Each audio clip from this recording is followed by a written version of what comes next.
E hoje nós trazemos uma pessoa que, ao longo de todo esse tempo que está conosco, se mostrou uma pessoa afeita ao Evangelho, com um coração gentil, uma pessoa que tem uma sede de conhecimento muito grande, que tem buscado a sabedoria do Senhor e que tem contribuído com aquilo que tem sido feito nesse lugar, em o nome de Jesus Cristo.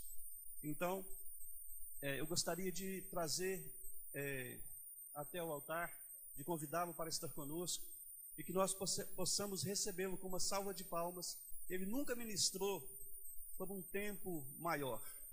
Esteve aqui por alguns minutinhos, mas eu tenho certeza que nós temos muito a aprender com aquilo que ele tem recebido da parte de Deus.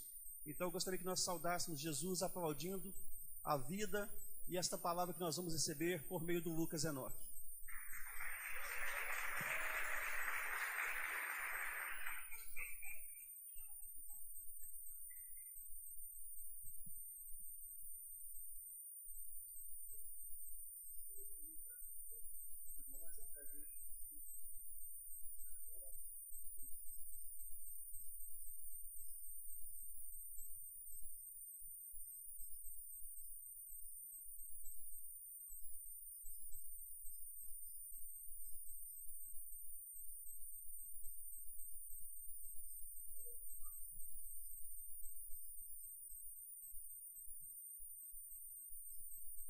Paz do Senhor a todos, boa noite, amém?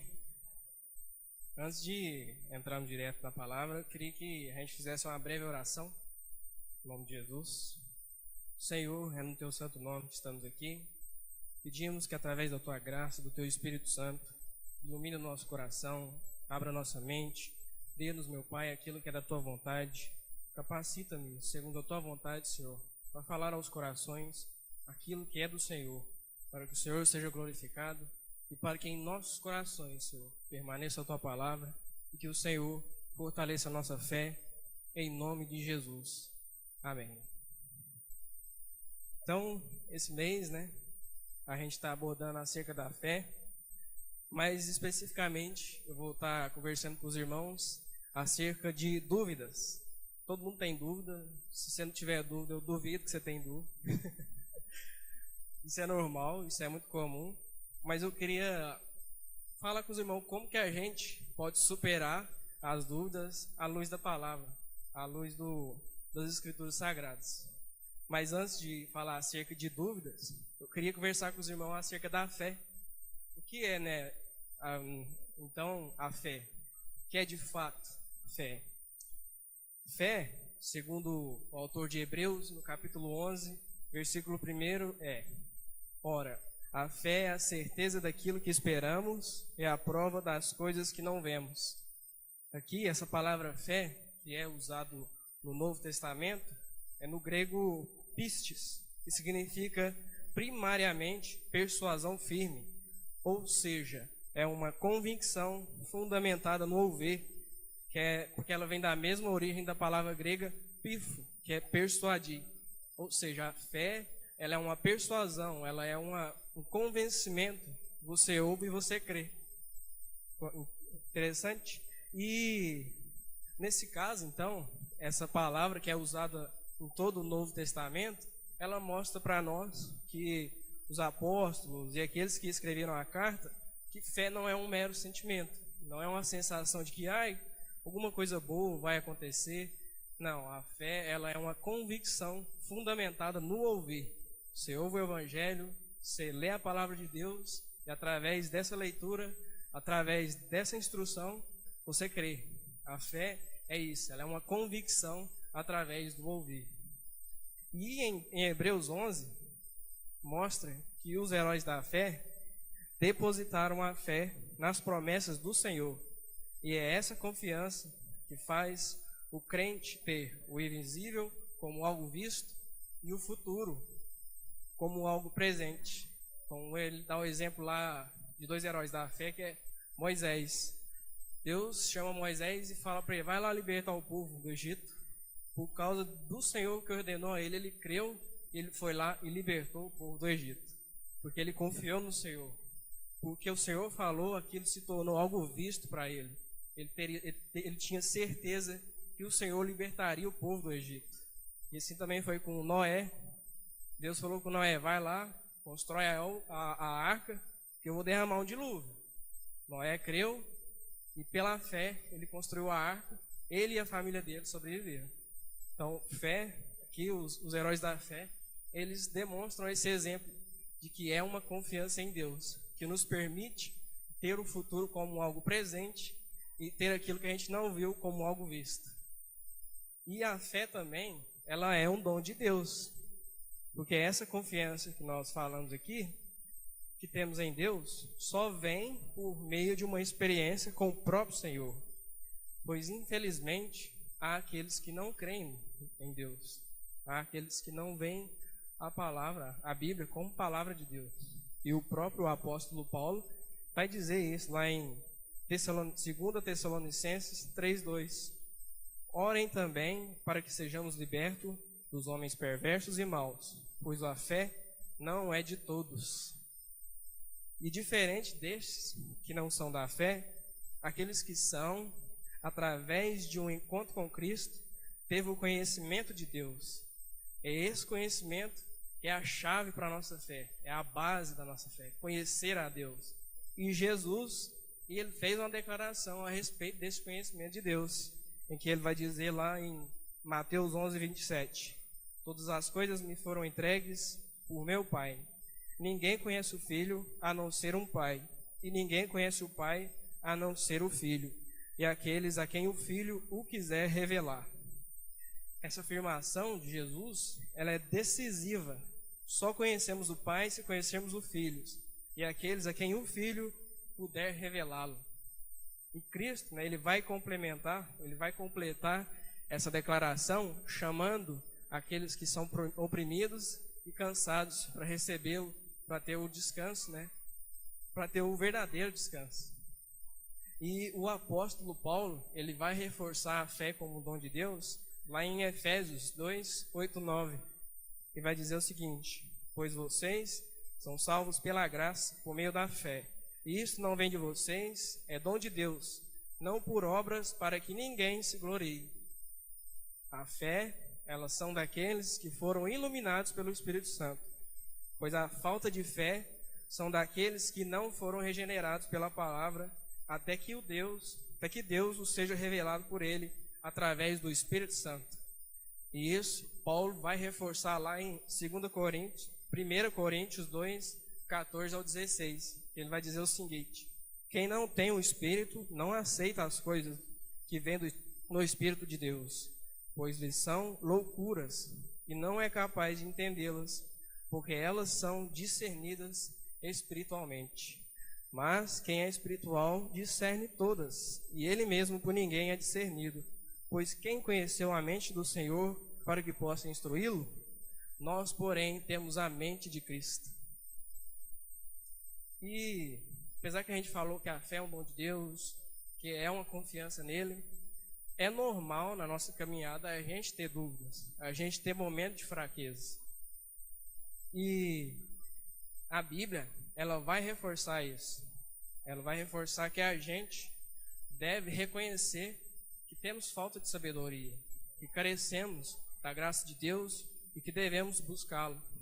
Lá em Tiago 1, do versículo 5-6, vai dizer o seguinte: se algum de vocês tem falta de sabedoria, peça a Deus, que a todos dá livremente, de boa vontade, e lhe será concedida. Peça, porém, com fé, sem duvidar, pois aquele que duvida é semelhante à onda do mar, levada e agitada pelo vento.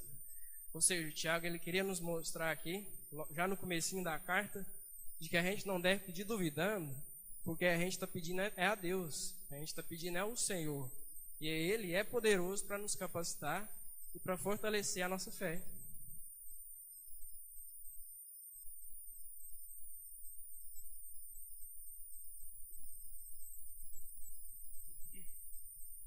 Agora eu queria lá no Evangelho de João, vai ser do capítulo 20, do versículo 24 ao 29. Evangelho de Jesus, segundo João, capítulo 20, versículo 24 ao 29.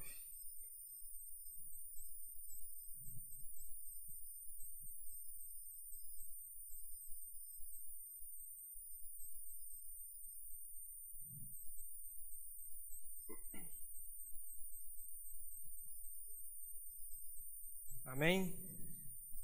A palavra do Senhor diz: Tomé, chamado Dídimo, um dos 12, não estava com os discípulos quando Jesus apareceu. Os outros discípulos lhe disseram: Vimos o Senhor. Mas ele lhes disse: Se eu não vir as marcas dos pregos nas suas mãos, não colocar o meu dedo onde estavam os pregos, e não puser a minha mão no seu lado, não crerei. Uma semana mais tarde, seus discípulos estavam outra vez ali, e Tomé com eles. Apesar de estarem trancadas as portas, Jesus entrou, pôs-se no meio deles e disse: Paz seja com vocês. E Jesus disse a Tomé: Coloque o seu dedo aqui, veja as minhas mãos, estenda a mão e coloque-a no meu lado.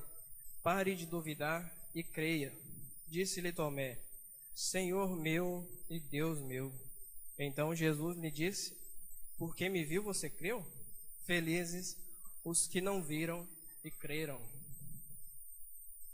Aqui no capítulo 20, Jesus ele já havia ressuscitado, e ele já havia aparecido primeiro para Maria Madalena, aí depois que ele vai aparecer para os discípulos, uns versículos aqui antes, em que ele vai aparecer para eles, que Tomé não estava, como está no versículo 24, e ele vai dar meio que uma comissão para os discípulos, e vai mostrar que Jesus sopra neles o Espírito Santo.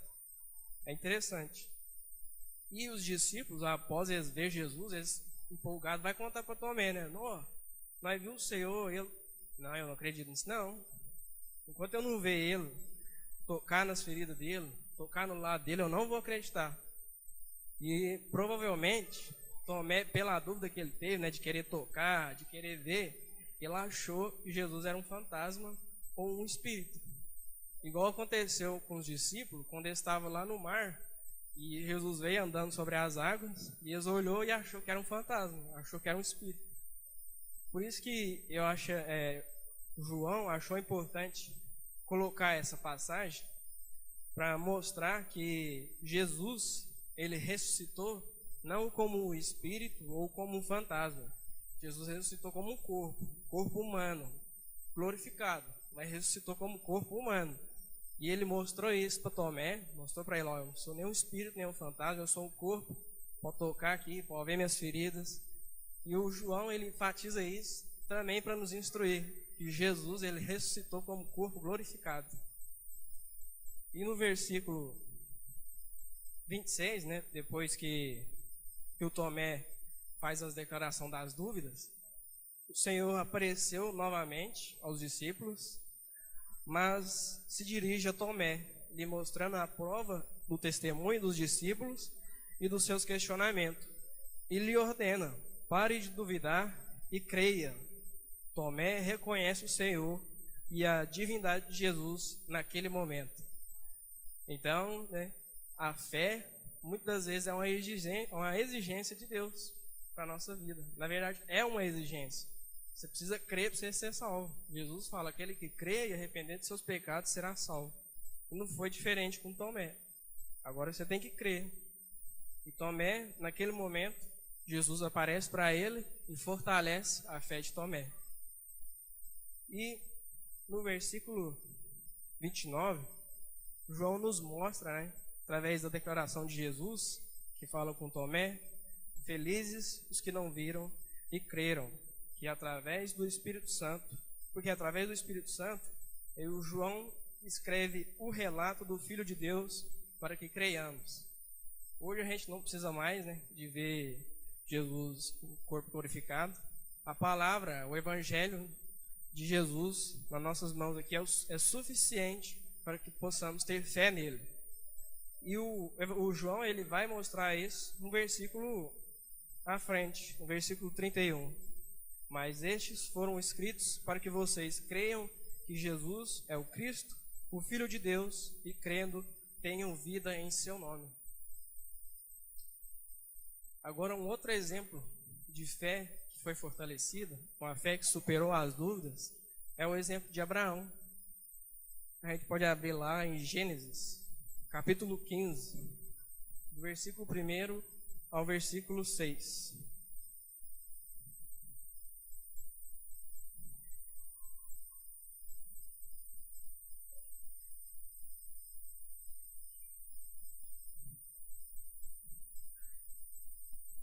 Amém? A palavra do Senhor diz: depois dessas coisas, o Senhor falou a Abrão numa visão: não tenha medo, Abrão, eu sou seu escudo, grande será a sua recompensa. Mas Abrão perguntou: ó soberano Senhor, que me dará se continuo sem filhos e o herdeiro do que possuo é Eliezer de Damasco? E acrescentou: tu não me deste filho, não me deste filho algum, um servo da minha casa será o meu herdeiro. Então o Senhor deu-lhe a seguinte resposta: seu herdeiro não será esse, um filho gerado por você mesmo será o seu herdeiro. Levando-o para fora da tenda, disse-lhe: olhe para o céu e conte as estrelas, se é que pode contá-las. E prosseguiu: assim será a sua descendência. Abrão creu no Senhor e isso lhe foi acreditado como justiça. Abrão, que é o primeiro dos patriarcas, ele foi chamado de Ur dos Caldeus aos 75 anos de idade. Ele confiando nas promessas do Senhor, de que ele seria um grande povo e que possuiria uma vasta terra. Abrão, então, sai da casa de seu pai com sua esposa, seu sobrinho Ló e seus bens e servos, como está registrado no capítulo 12. No capítulo 13, Abrão e Ló, eles têm uma pequena desavença, e um vai para um lado e o outro vai para o outro. E infelizmente Ló, ele olhou um oi grande, e foi no lugar mais bonito, mas esse lugar bonito tinha um povo pagão, que era o povo de Sodoma e Gomorra.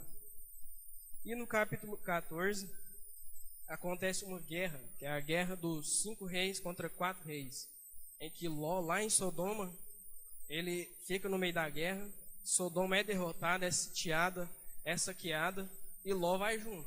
E Ló vai no meio da bagunça e eles prendem Ló com bem e tudo. Aí o Abrão fica sabendo disso, ele reúne 318 da sua casa, que eles eram treinados, e vai ao resgate de Ló. Aí ele resgata Ló, e além disso, ele resgata também as pessoas de Sodoma. E ali vem a passagem que até o pastor citou, é de Melquisedeque, que é considerado o sacerdote do Senhor, e Abrão devolve os dízimos para Melquisedeque e abençoa Abrão. E também devolve os povos cativos de Sodoma para o rei de Sodoma. E agora no capítulo 15, Abrão tem uma visão, e logo no começo, aqui no versículo 1, a gente pode ver 3 conteúdos. Três conteúdos no versículo 1 que, através de Deus, com diálogo com Abraão, ele vai dizer: depois dessas coisas, o Senhor falou a Abrão numa visão: não tenha medo, Abrão, eu sou o seu escudo, grande será a sua recompensa. Aqui, o primeiro conteúdo que Deus dá a Abraão é uma ordem, que ele fala com Abrão: não tenha medo. Depois ele dá uma segurança para Abrão: eu sou o seu escudo. E depois ele dá uma promessa: grande será a sua recompensa. Abrão, ele havia enfrentado um povo poderoso de sua época. Ele havia enfrentado, não sei qual dos povos que foi, dos 5 reis, dos 4 reis poderosos. E ele havia derrotado aquele povo. Aquele povo poderia ter sentido a vontade de vingar Abrão. E Abrão, provavelmente, ele sentiu medo. E por isso o Senhor veio até ele e falou: não tenha medo, Abrão, eu sou o seu escudo. E, porque no versículo 2 e 3, Abrão pergunta, ele questiona a Deus: ó soberano Senhor, que me darás se continuo sem filhos e o herdeiro que possuo é Eliezer de Damasco? E ainda acrescenta: tu não me destes filhos algum, um servo da minha casa será o meu herdeiro.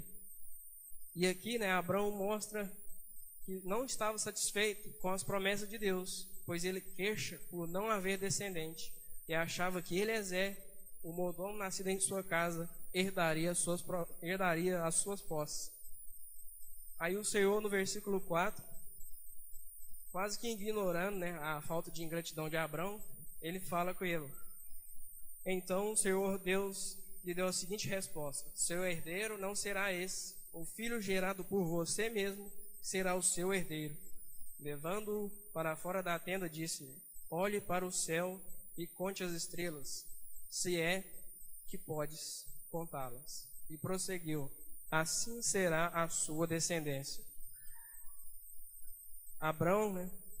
Aqui Deus faz uma das maiores promessas para Abraão. Abraão já velho, avançado em idade, ele não tinha certeza de que o seu herdeiro seria gerado dele mesmo.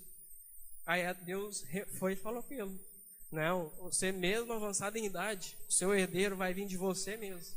De você é que eu gerarei o seu herdeiro, que vai vir a sua descendência. Vai ser de você mesmo. E no versículo 6, Abraão creu no Senhor e isso lhe foi acreditado como justiça. O velho Abraão, sem filhos, creu no Senhor. Ele afirmou, através deste ato de fé, que o Senhor é digno de confiança. E o Eterno lhe acreditou isso como justiça.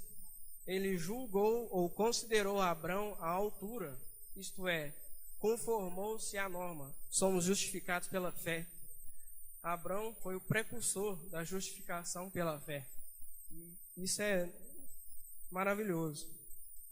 O que a gente pode aprender com a história desses dois homens? Que teve vacilos, que teve momentos de fraqueza na fé.